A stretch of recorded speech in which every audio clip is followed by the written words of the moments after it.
Bonjour à tous, alors aujourd'hui nouvelle vidéo d'un aspirateur à main sans fil. Il s'agit de l'Ultenic. Alors Ultenic, je pense qu'il y a un rapprochement entre Ultenic et Proscenic. J'ai pas trop réussi à savoir lequel, parce que quand vous recherchez Ultenic sur internet, vous tombez également sur Proscenic. Donc je pense que ça doit être une deuxième marque, je ne sais pas trop. Si vous avez des infos à ce niveau-là, n'hésitez pas à m'en faire part dans les commentaires. Donc c'est l'aspirateur Ultenic U10. Je vous montre la fiche signalétique de l'appareil. Voilà, donc il est livré avec tous ses accessoires. Vous avez la brosse pour tapis et moquette, donc avec des poils plutôt fermes, plutôt durs. Vous avez la petite brosse qui doit faire 13-14 cm de large. Ensuite, on a le mini suceur avec sa petite brossette.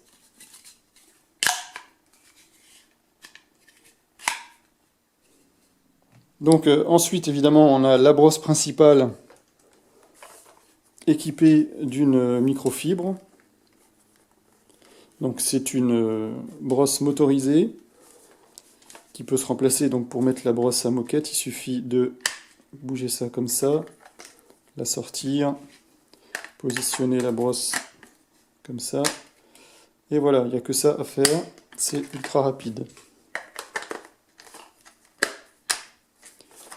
Voilà, donc la brosse principale motorisée. Particularité de cette brosse, elle a ici deux LED. Alors c'est un peu gadget, hein, tous les aspirateurs à main en ont. Ça éclaire pas grand chose, hein, ça s'allume juste quand vous aspirez. Mais par contre, ce qui est intéressant, c'est que à l'intérieur, ici on a des capteurs infrarouges qui vont permettre au moteur de passer en vitesse supérieure quand il y aura beaucoup de saleté. Je vous ferai la démonstration tout à l'heure. Donc voici pour cette brosse principale équipée ici de roulettes caoutchouc. C'est un caoutchouc dur, mais au moins ça fera pas trop de bruit. Et ici également des mini roulettes revêtement caoutchouc. Une batterie, évidemment c'est un aspirateur sans fil. Une batterie 2200 mAh.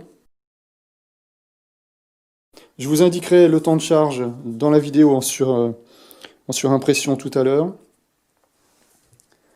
Ensuite, on a évidemment l'adaptateur secteur français. Important de le préciser parce que ce n'est pas toujours le cas dans les aspirateurs chinois. Ensuite, qu'est-ce qu'on a? On a le support mural qui va vous permettre d'accrocher l'aspirateur ici. Comme ça. Donc vous fixez simplement ça au mur et il va venir s'accrocher dessus. Vous avez les vis évidemment qui sont fournies, mais ça c'est des vis pour matériaux durs. Si vous avez du placo, il faudra prendre des chevilles mollies ou équivalent. Donc voilà, ça c'est pour le petit support. Ensuite, on a le tube, un tube qui fait à peu près 1 mètre de long, qui va venir se clipser ici sur la brosse. Alors comme c'est une brosse électrique motorisée, vous avez 3 pins. Pourquoi 3? Parce qu'on a la détection de saleté, comme je vous disais tout à l'heure, qui va remonter l'info au moteur. Je vous ferai le test de ça tout à l'heure. Donc voilà, on clipse comme ça d'un côté. Ensuite, on va assembler tout. La batterie, il suffit simplement de la glisser dans son logement. Voilà, vous voyez, je l'ai poussé à côté. Voilà, je vous expliquerai après le fonctionnement. Donc ici, évidemment, on retrouve les 3 connecteurs. Donc on va venir mettre l'aspirateur au bout. Voilà, donc le tout est assemblé. Donc après, voilà, si vous voulez l'accrocher au mur, vous avez le crochet et puis tout va pendre. Et donc ce qui est intéressant aussi, c'est qu'on va nous livrer cette petite accessoire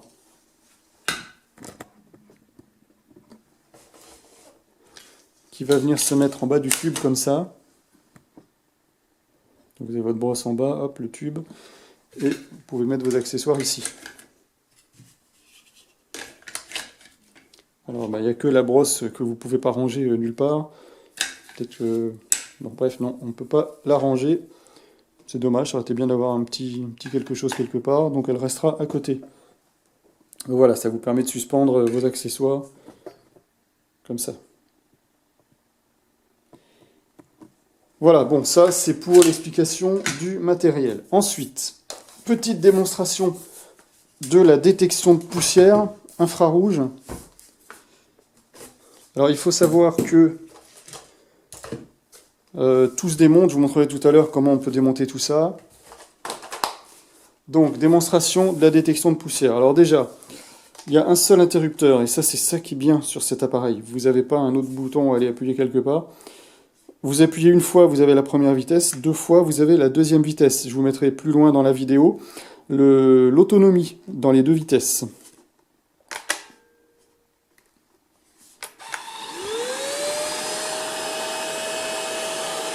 Alors ici, c'est le témoin de détection de poussière infrarouge. Quand il est au vert, c'est vitesse normale. Vous avez moyen ici, donc là, voyant vert, c'est la première vitesse qui est enclenchée. Il me reste un niveau de batterie sur 3. Si je rappuie une deuxième fois sur la gâchette, je passe en niveau de vitesse maximum et le voyant bleu s'allume. Ça reste au vert, puisqu'il n'y a pas de détection qui est faite de poussière. J'espère que vous m'avez entendu parler, j'ai essayé de parler fort. Donc maintenant, on va tester cette fameuse détection de poussière. Donc ce que je vais faire pour faire le test, c'est que pour éviter de m'arracher le doigt, je vais enlever la brosse et je vais mettre mon doigt ici, en fait, dans le trou. Donc on va faire un peu de place. Je ne vous ai pas dit, la notice est livrée totalement en chinois, mais il n'y a rien d'intéressant et de toute façon, il vous envoie une notice française par mail, si besoin. Donc, la détection de poussière. Donc le capteur, comme je vous disais, il est ici. Donc je vais mettre mon doigt, je vais bouger mon doigt, en fait, parce que si vous restez en statique, il va pas détecter. En fait, pour que la détection se fasse, il faut soit de la poussière qui bouge et qui passe, justement dans le tuyau, parce que la poussière ne va pas s'arrêter, forcément. Donc je vais faire ça avec mon doigt pour simuler de la poussière.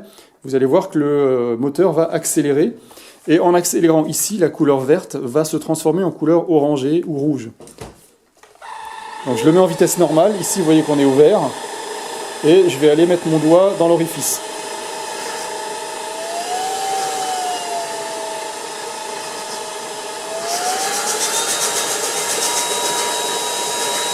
Vous entendez le moteur qui accélère. Ici, on est passé à l'orange.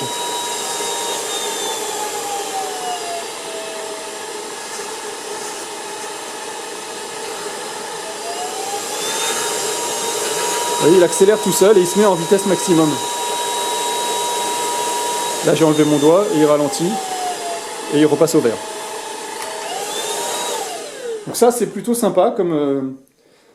C'est la première fois que j'ai ça, moi, sur un appareil que je teste comme ça, un sans fil, une détection qui vous évite en fait de changer votre vitesse d'aspiration. Donc ensuite, on va aller plus loin dans le démontage pour vider le bac à poussière. Alors vous ne serez pas obligé de démonter la brosse comme je viens de le faire à l'instant. Il suffit ici, vous voyez, fermé ouvert, il suffit de tourner d'un quart de tour, clac. Donc là je ne sais pas si vous avez vu, mais j'ai tourné vers la droite, comme ça. Ensuite ça va se sortir là. Vous posez le bloc moteur. Ici vous allez attraper, je vais essayer de vous montrer, voilà le petit crochet qui est là. Ça s'attrape facilement, hein. Il suffit de tirer ça. Donc là, vous allez attraper à la fois le filtre et le filtre, voilà, tout simplement. Il vous reste donc le bac à poussière. La poussière sera au fond. Il suffit de le retourner dans la poubelle. Et si vous avez de la poussière qui est un petit peu ici, de le secouer pour que ça tombe également dans la poubelle. Ensuite, pour le remettre, il faut bien regarder la forme en bas, vous voyez, puisqu'on a le connecteur qui est ici. Le faire repasser dans la forme. Si vous voulez récupérer uniquement le filtre, il suffit de tirer ici, comme ça, et on peut séparer le filtre. Alors, c'est important de dire que tout est lavable. Vous pouvez laver ce filtre, c'est un filtre papier, mais il est lavable. Évidemment, il faut bien le sécher avant de le remettre en place dans l'aspirateur. Vous pouvez laver également toute cette partie-là. Tout ça, ça se lave. toujours pareil. Alors évidemment, il y a des trous, hein, mais c'est pas gênant. Vous pouvez tout laver vraiment si vous le désirez. Ici, il y a une micro-grille. Vous avez une micro-grille ici qui laisse passer l'air. Donc ça, il suffit de donner un petit coup de brosse ou même avec les mains voilà, d'enlever la poussière qui serait déposée dessus. Mais si vous souhaitez le laver, vous pouvez le laver. Évidemment, je le répète, bien faire sécher, surtout par là. Si vous laissez de l'eau à l'intérieur là-dedans, après ça va partir dans le moteur et ça peut carrément griller l'appareil. Hein. Voilà. Donc le filtre il se remet comme ça. On le remet au fond ici. Voilà, on repousse. Alors je l'ai poussé du mauvais côté, il faut le pousser comme ça pour pouvoir le rattraper, le petit fil de fer. Vous cherchez, hop, le bon côté, du côté où on a les logos cadenas. Vous alignez, et hop, quart de tour, c'est terminé. Et bien on va aller jouer un petit peu avec maintenant.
Voilà, donc j'ai aspiré une grande pièce, j'ai ramassé pas mal de poussière. Vous allez voir l'effet cyclonique.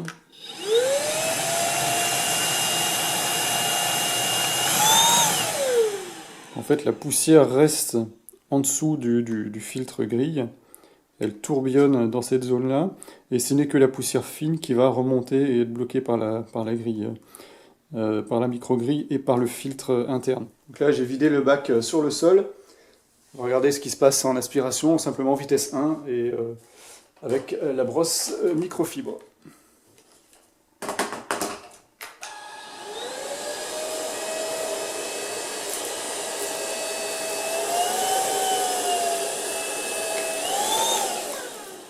Vous avez entendu, le moteur a accéléré tout seul parce qu'il a détecté une grosse quantité de poussière. Je vais vous le refaire, écoutez bien le moteur, essayez de voir si vous voyez la lumière qui change ici, je ne sais pas si vous allez le voir.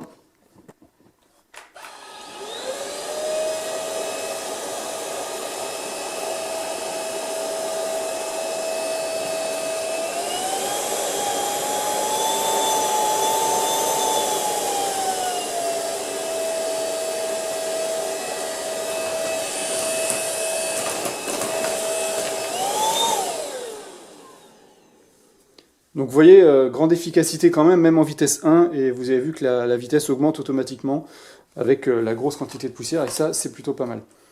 À noter qu'il reste quelques amas de poussière ici, qui se sont enroulés, parce que tout simplement il y avait des cheveux.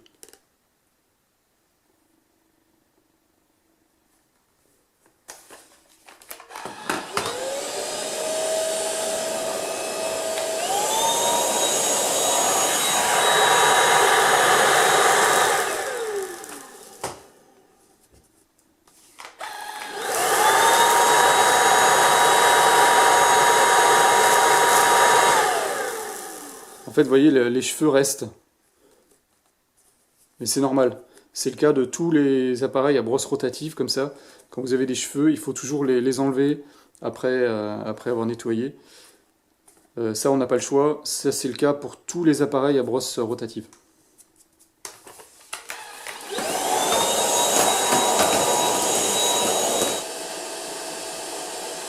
Alors en fait, les LED, j'étais mauvaise langue tout à l'heure, mais elles sont quand même assez puissantes sur cet appareil.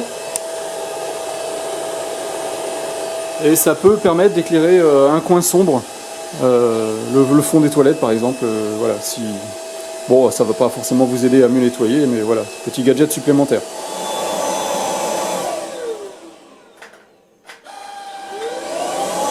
A noter qu'il a une très forte puissance d'aspiration, c'est marqué 23 000 pascal sur la notice.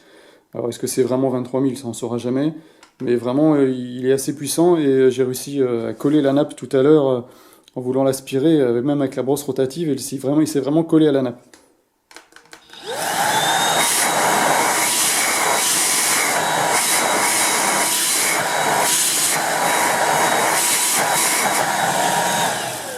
Et ça explique la forme de cet accessoire. Vous voyez qu'il laisse passer l'air sur les côtés parce qu'il est tellement puissant que s'il n'y avait pas ça, il viendrait se coller irrémédiablement à la surface. Voilà, donc le temps d'utilisation est donné pour 40 minutes en vitesse 1 et 15 minutes en vitesse 2. Je vais donc maintenant le charger totalement. Je vais vous donner donc le temps de charge qui est annoncé à 4 heures. Et donc d'abord je vais le vider totalement pour le charger, comme ça j'aurai le temps de charge global, complet. Et ensuite je le ferai tourner un cycle complet en vitesse 1, un cycle complet en vitesse 2. Je vous afficherai les temps sous la vidéo, comme ça vous allez voir directement les temps d'utilisation. Évidemment les temps seront mesurés avec la brosse électrique, puisqu'elle consomme également de l'énergie. Ce temps serait plus long, donc sans la brosse électrique, en utilisant les suceurs normaux qui n'ont pas besoin d'électricité pour fonctionner. Voilà, et bien c'est terminé pour ce test de l'aspirateur Ultenic U10. Si vous voulez en savoir plus sur cet aspirateur et notamment son prix, je vous mets le lien directement dans le commentaire de la vidéo et dans la description de la vidéo plutôt. Et je vous mets également un lien vers un concours qui va vous permettre de gagner un aspirateur robot. Je vous mets le lien également de ce concours, ça peut être sympa de gagner un aspirateur. Et si vous avez des questions, n'hésitez pas, c'est dans la partie commentaires que ça se passe, j'y répondrai aussi vite que possible. Et puis bien en attendant, je vous dis à bientôt pour une prochaine vidéo test.